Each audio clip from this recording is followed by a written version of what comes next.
Frank never thought much about his muscles until he realized he was losing them. At 62, he'd been retired for 4 years, and most of his days were quiet. A morning coffee on the porch, a slow walk to the mailbox, some reading, maybe a nap. But one Saturday, while helping his daughter move into her new apartment, he struggled to lift a box that wasn't even that heavy. His arms trembled, his lower back protested, and by the time he set the box down, he was breathing harder than he cared to admit. That night, staring at his reflection in the bathroom mirror, he saw the truth. His once broad shoulders had narrowed. His forearms looked smaller, almost ropey. His chest seemed flatter. He remembered an article he'd read years ago about something called sarcopenia, muscle loss with age, and it hit him. This was happening to him. Frank had always assumed building muscle was something for younger guys, the ones in their 20s who lived in gyms and drank neon-colored shakes. But a nagging thought kept tugging at him. What if I could turn this around? The following Monday, he signed up at the local community fitness center. The place smelled faintly of rubber mats and detergent. He walked past a row of treadmills, past a few women doing yoga in a mirrored studio, until he found the weight area. Dumbbells in neat racks, barbells resting on metal stands, weight plates stacked in columns. It all looked foreign. A trainer named Julia approached. She was in her 40s, with sharp eyes and a no-nonsense tone. "First time here?" she asked. "First time in a long time," Frank admitted. They talked for a bit, and when he told her his goal, building muscle, she didn't laugh. She nodded. "It's absolutely possible after 60, she said. "You just have to understand how the body changes with age and train accordingly." Julia explained that after around age 30, most people start losing muscle mass at a slow rate, about 3 to 8% per decade.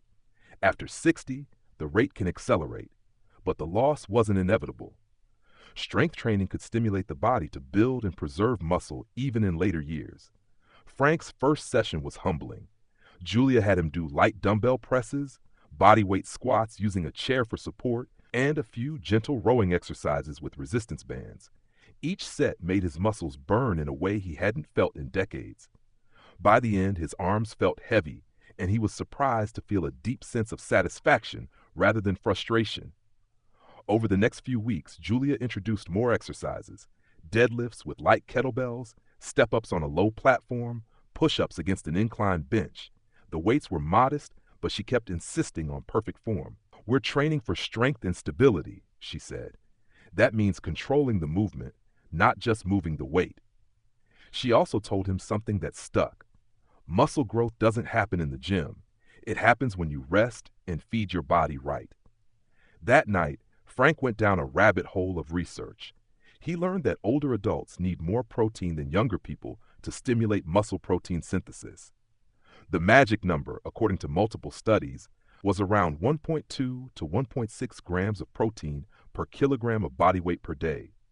He began eating eggs in the morning, adding grilled chicken to his salads, and having a small protein shake after workouts. 2 months in, he noticed small but real changes. His arms didn't look dramatically bigger, but they felt firmer. Carrying groceries became easier. His posture improved. He caught himself standing taller. His energy levels climbed. It wasn't all smooth sailing. One morning, he woke up with a sore shoulder after trying to push himself too hard with overhead presses. Julia reminded him that recovery was just as important as training. "You're not 20 anymore," she said. "Listen to your body. There's no rush. You're in this for the long game." Frank started spacing his workouts with at least a day of rest in between. On off days, he'd go for brisk walks or ride his bike. These lighter activities, Julia explained, kept his blood flowing and helped his joints stay mobile. By the 6-month mark, the results were undeniable. His biceps had a visible curve again. His legs felt solid when he climbed stairs. Even his doctor was impressed.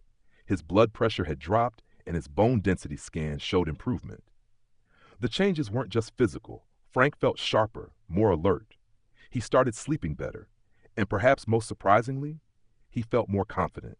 The man who had once been embarrassed by his weakness was now lifting weights that some of the younger guys in the gym were using. One afternoon, while loading a bag of potting soil into his car, Frank caught himself smiling. Months ago, that same bag would have been a challenge. Now it felt manageable. Still, he knew muscle building after 60 wasn't just about vanity or bragging rights. It was about independence. The stronger he stayed, the more he could keep doing the things he loved without depending on anyone else. He thought about his father, who had spent his final years struggling to get out of chairs, to walk without a cane. Frank didn't want that future, and now he felt he was actively steering away from it. At a holiday family gathering, his daughter hugged him and said, "Dad, you look strong." He laughed, working on it. That night, as he sat at the table after everyone had gone home, Frank reflected on what he'd learned. First, age is not a wall, it's a curve. The body adapts when challenged, no matter the decade of life. Second, strength training isn't about ego. It's about function, being able to lift, bend, push, and carry in daily life. Third, nutrition matters as much as the workout. Without enough protein and calories, the body simply won't build muscle, no matter how hard you train. And lastly, consistency beats intensity. A moderate, regular routine over months will beat any burst of reckless effort. A year after that first shaky day at the gym, Frank could deadlift his body weight, a milestone he'd never imagined reaching in his 60s. He could also kneel in the garden and stand back up without using his hands. One spring morning, while walking to the mailbox, he passed a neighbor who was in his 70s, leaning heavily on a walker. They chatted for a minute, and the man sighed.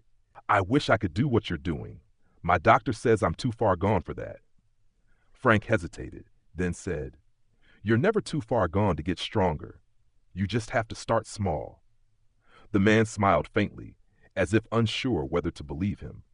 Frank knew not everyone would take the leap he had, but he also knew that the door never really closed. It just got heavier the longer you waited to push it open. When he thought back to that day, he struggled with the moving boxes. It felt like a different life. Now, he was lifting not just weights, but his own sense of possibility. And as far as he was concerned, building muscle after 60 wasn't just possible. It was one of the best decisions he'd ever made.